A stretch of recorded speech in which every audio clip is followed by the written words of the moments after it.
Hello my gaming pals and gals, my name is Games Nia, and welcome to the show where we look games from the past, the present or the future, is what I normally would be saying to you on a different night, on a normal night, but this is no normal night, and indeed this is a different night.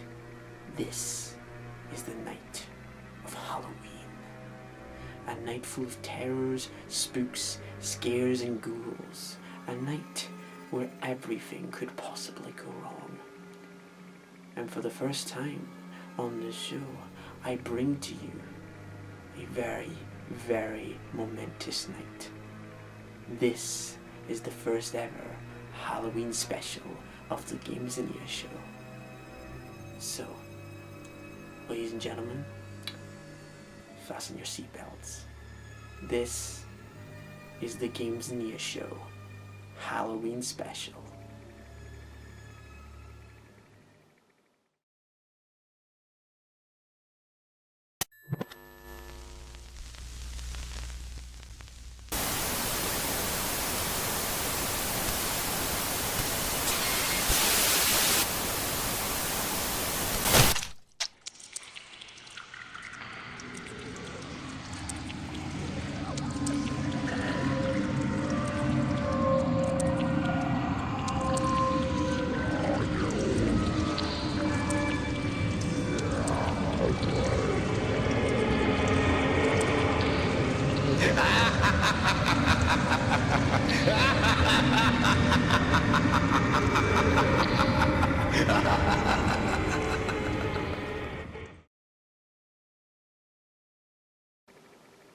It's that time of the year again with Halloween all coming round, and I guess myself I should play a horror game for this Halloween special. And you know what, there was so much I wanted to, you know what, I can't do this. This is far too fucking dark. This is far too fucking dark. Hold on 2 seconds. Thank God, that thing was way too in my fucking face. I just couldn't deal with that. Anyway, yeah, it's the time of Halloween once more, and honestly, I wanted to do a Halloween special for this momentous occasion, because I thought at the beginning of the month, I thought, yes, I want to do a Halloween special, because I've never done one in this channel's history. Like, I think it was last year, or I thought to myself, you know what, I'm going to do a Halloween special. There's no absolute doubt in my mind that I want to do one, but I thought to myself, what game? There's so much out there, like stuff like Amnesia Dark Descent, Alien Isolation, Friday the 13th, the game is a really nice one. I mean, it's not fully horrific, and it's more to do with multiplayer, but I thought, you know what, it's a good chance to talk about it, but I didn't know which one to talk about. I mean, there's so many of them. There is a list of horror games I have so badly wanted to cover, and I originally planned to do a Halloween special for this year, so I went through so many ideas and so many games on what I could try this year, but it all came back to one, Silent Hill. But you know what, I've actually never played Silent Hill in my time. I've actually went through a lot of games horror-wise, and I've just never approached Silent Hill. I've not played any of the Silent Hills. The only Silent Hill that I remember playing was actually Shattered Memories, and I thought that game was pretty good, although the community for Silent Hill games don't really like that one as much. I don't know why. I'm assuming it's not too scary, which is true. It's not that scary of a game, but I've never actually talked about any of the Silent Hill games, and I've never actually played one and sat down and played it properly.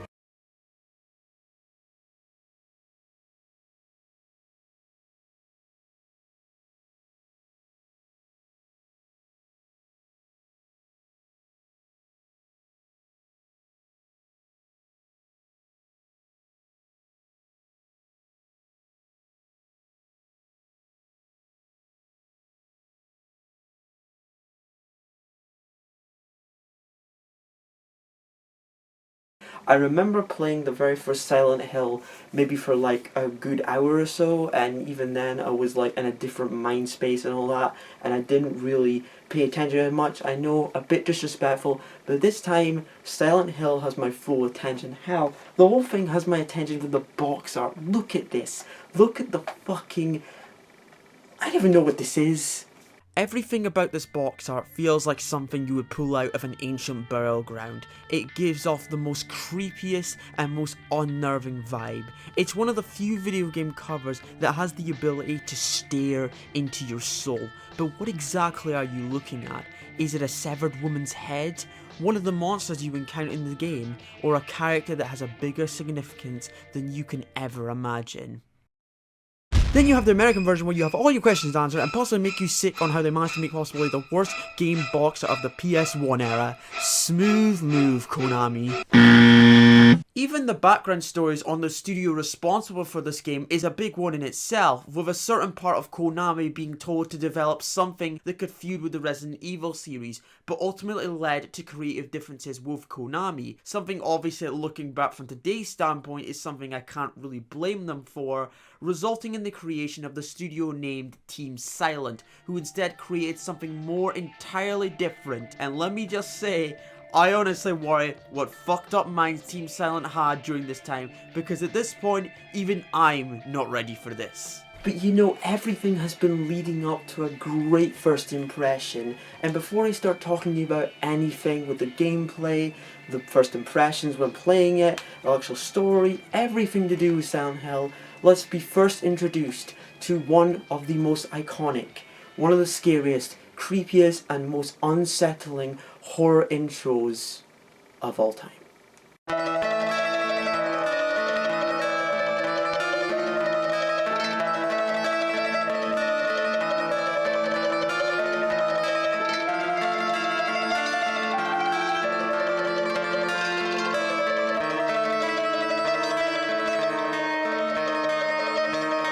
Everything about this intro just feels unsettling, creepy, and like you've stumbled onto something you will never fully understand. Upon every time viewing it, I felt alone, lost, and hopeless of the situation that I will soon be in, giving you a taste of the occurring themes once you reach this desolate town called Silent Hill. These reasons alone are why the intro to this game is so iconic and leaves an unremovable mark on you as an unforgettable introduction to one of the most influential horror franchises ever told. You are Harry Mason, who has taken a holiday to the quiet town of Silent Hill with his but crashes their jeep, which results in a lost Cheryl and a worrying father. But something is not right in this mysteriously vacated town as we follow this strange silhouette that leads us to a gate warning us with a sign, "Beware of dog." And as you enter, there is nothing to see but a dead, rotting carcass filled with blood. This already makes you realize that you shouldn't be here. More disturbing and more messed up images start to surface the deeper we go through these dark alleyways. More blood and more questions arise, with the camera disorienting your perception on things to make you worry even more, and even worse as it is getting darker and darker and more messed up until a light beckons in your direction, and walking towards it brings you to the end of your journey, only to find that. I don't even know what that is or could possibly be, and to be quite frank with you, I don't want to know what that is. He might come for me in my sleep if I do. You are then swarmed by unknown out-of-world monsters latching themselves onto you in an inescapable close-quartered environment with no way to fight back, resulting in the only way out, your supposed death.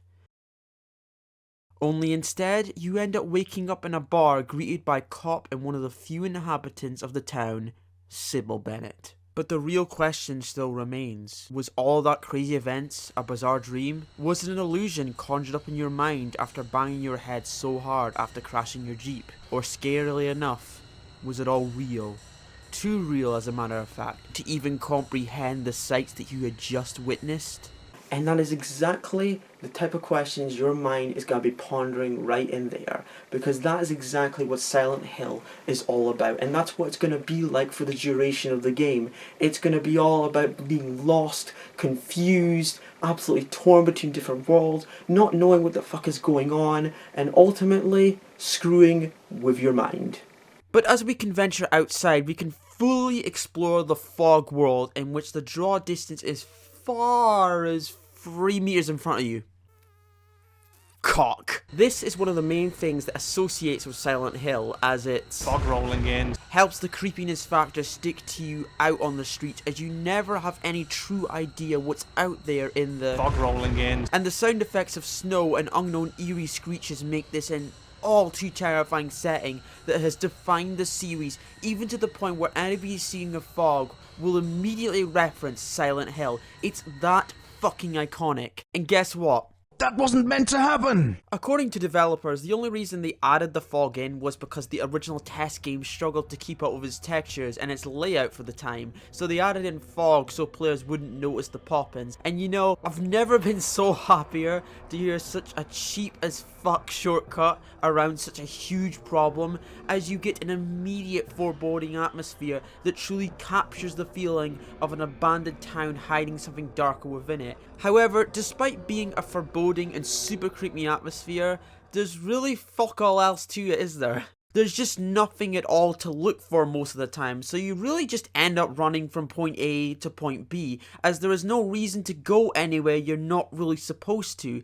This game essentially is a very by-the-book linear A to B style of game, with a good amount of backtracking and demanding you to go to places to progress the story. And there's really only two big instances where going somewhere other than your main location actually rewards you properly, and it never really punishes you for not taking the time to explore and look around for hidden objects like health items and all that. There's just no point to it whatsoever. Like, for example, I have to go to school upon finding a note in the alleyway when revisiting it. So I run down there, but both roads leading there are blocked. But then I find a note on one of those blocked pathways saying doghouse. So then I have to go find a doghouse and get the key from inside the doghouse and unlock the house next to it, only to find out that inside I need 3 different keys. So I need to travel back to these 3 separate locations I've just been given on my map to look for these keys, and then travel back to the locked door to put the 3 keys in. Yeah, and I'm very well aware you do stuff like this again later, but there's just so much more going on when you do it later. I feel they kind of wasted the opportunity to bother putting more hidden stuff out on the street to make more players feel rewarded for going the extra mile to look around, and just acts like a connecting bridge so you can make your way to your next objective. That's all it feels like the majority of the time, and doesn't really give the best impression to start off Silent Hill with. But all of this means absolutely nothing, as the entire complexity of the game changes once we arrive at the school. Oh fuck right off, the echoing is creepy. This is your first sign on where the overall experience of Silent Hill takes a nosedive in the right direction. The creepiness, the atmosphere getting taken to a darker level, and the camera alongside the controls fighting against you in these cramped classrooms and corridors creates something entirely different in terms of spooks from what you have been playing so far. And what makes it worse is the distant sound effects that start to arise, on which you have no idea on what they could be, ultimately messing with you, along with the constant ringing from your radio signaling to you enemies are nearby.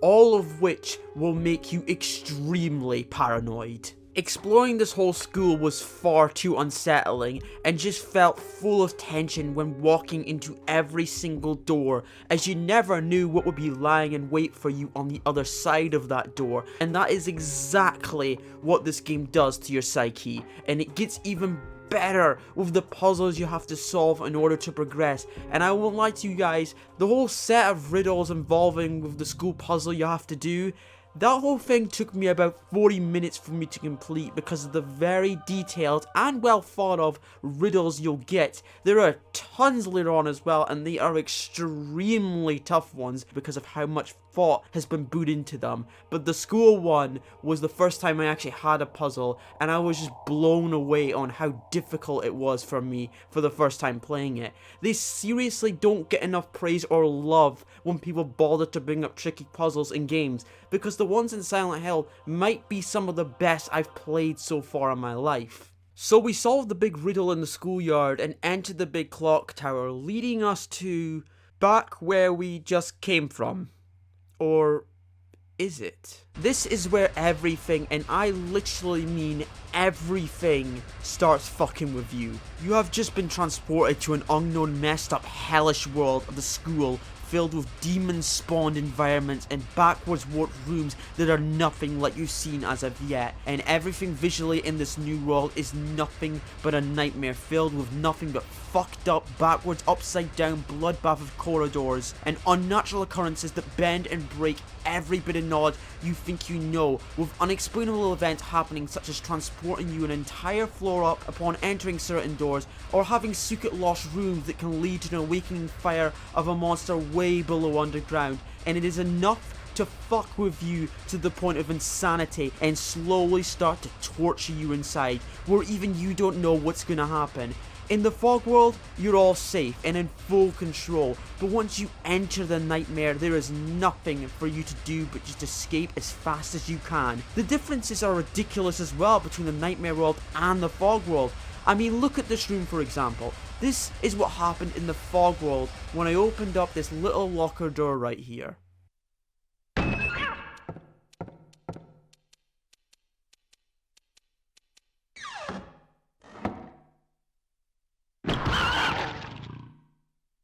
Now look what happened in the same room, same locker door, but in the nightmare world.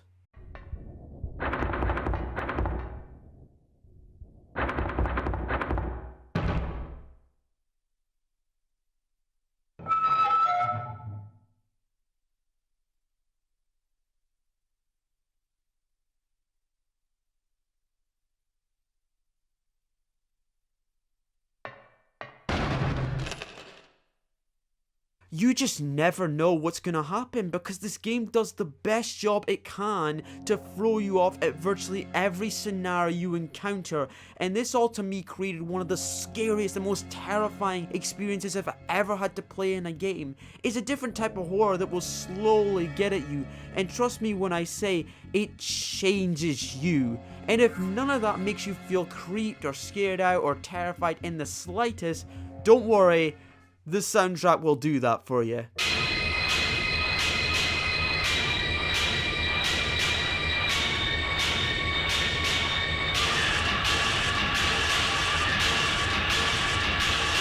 I have never in my life ever listened to a soundtrack before like Silent Hill. It's one of the most disturbing and most fucked up scores I've ever had the misfortune to listen to, and at the same time, I find it one of the greatest horror soundtracks of all time, and one of the most horrifying things to ever let my ears listen to. Whether it be the heavy percussion that feels like it's following you everywhere,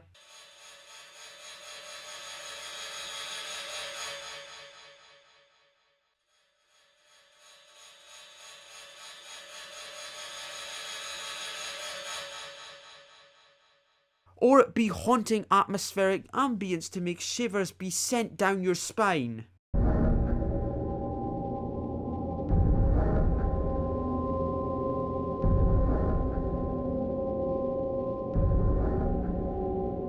Or perhaps little eerie melodies that make you feel alone and lost.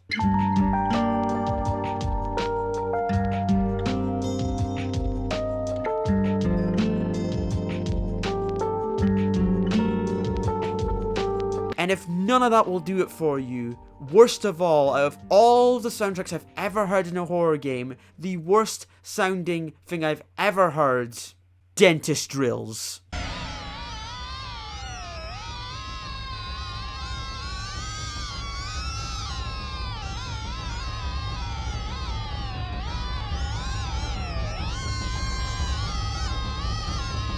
This is a game that will slowly destroy your sanity by the first hour of experiencing the nightmare world, and the more time you spend on it, the more your mind starts to look like mush, and slowly start to become terrified of everything around you, even at the smallest of things. That's how confident Silent Hill is. It knows it will scare you, but scaring you isn't enough for it. It wants to break you. I can safely say that by the time I reached the hospital, I started to properly become terrified, and possibly had one of the scariest moments I've ever had in a horror game. Some of the most unsettling sounds I've ever had to hear, and the whole setting of a rundown hospital filled with doctors and nurses with knives trying to chase after you is just too much for me to handle. And the final thing that helped me establish as officially scaring the holy shit out of me was this sound effect right here, which started to play as soon as I killed a doctor in this specific room.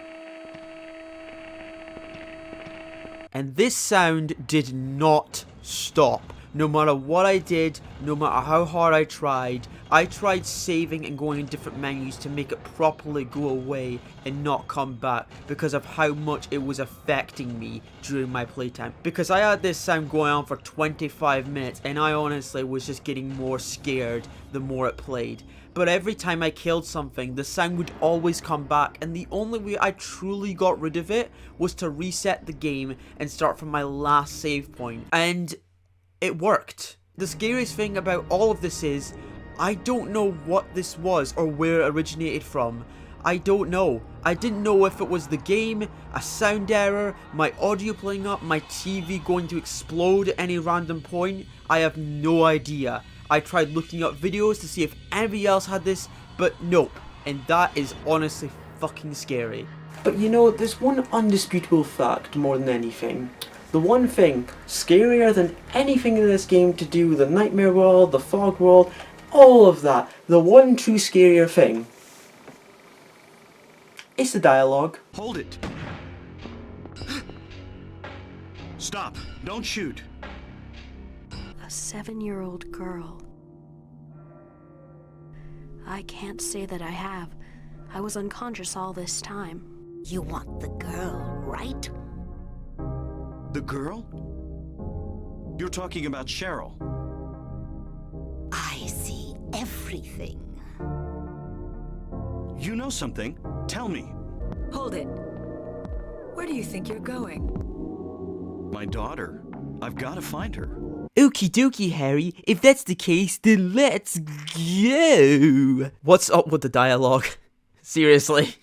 Every line feels like no effort was given, no shits was given when they decided to read and properly act out the script. It's just hysterical to listen to, especially with the long, awkward, drawn out pauses. But you know what, I kinda had somewhat a revelation after meeting a mysterious nurse called Lisa Garland and completing the nightmare sequence in the hospital. And I think for me anyway, it changed my whole perspective on the entire game and how I viewed it differently after this. Throughout the entire game, you assume that the Fog World is the real world, and the Nightmare World is either an illusion or a dream created from the representations of your own demons inside your head, because you're left to assume that from the entire game, but you never really truly know, and that is something that is hard to stomach because you have no idea, and it's never made clear by the game. You are caught between two different worlds, one of your own hellish nightmares, and one that represents the world that you think is real. Even nearly every single person in the town of Silent Hill in both the Nightmare World and the Dream World just never seems right. There's something mysterious about all of them in their own way, even the friendly cop, Sybil Bennett. Take this, and hope you don't have to use it. Now listen to me. Before you pull the trigger, know who you're shooting. And don't do it unless you have to. And don't go blasting me by mistake. So after going through so much hellish scenarios, we end up meeting with Sybil and heading to the amusement park, and after 10 straight minutes of emptying everything I have into Sybil, I'm not even joking, I started saving my fucking bullets up after the hospital bullshit, because I realized how much of an idiot I was by wasting so much bullets. I ended up stocking up on them, only to lose all of it after this encounter. Oh yeah, and I had to suffer with this in the background.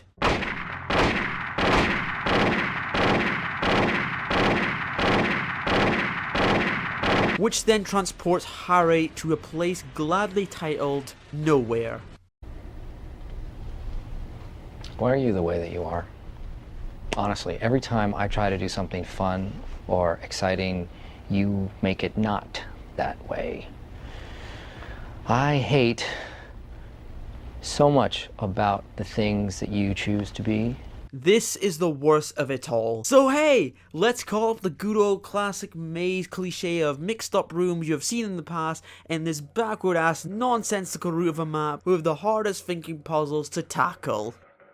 I love it. And at the end of one of the most mind-twisting sections I've ever played in the span of 45 minutes, a godlike creature with wings has awakened from Cher. Oh my god! This thing is a literal god. One of the two optional final bosses you have to fight, and this fight is...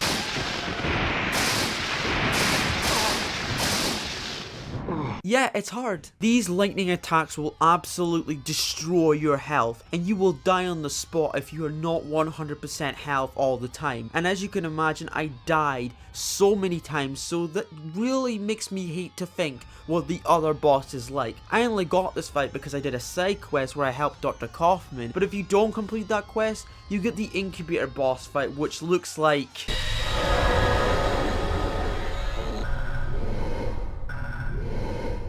that. So it's somewhat safe to say that you're fucked at the end of the day. But luckily enough, after developing a very good strategy that helped me dodge the lightning attacks, took me long enough, I managed to slay the god Incubus, and in the aftermath, Harry is safe and escapes Silent Hill with a newly born baby and one of the few endings you can achieve, and I would be safe to say this is an ending I can truly be proud of, considering other options there were.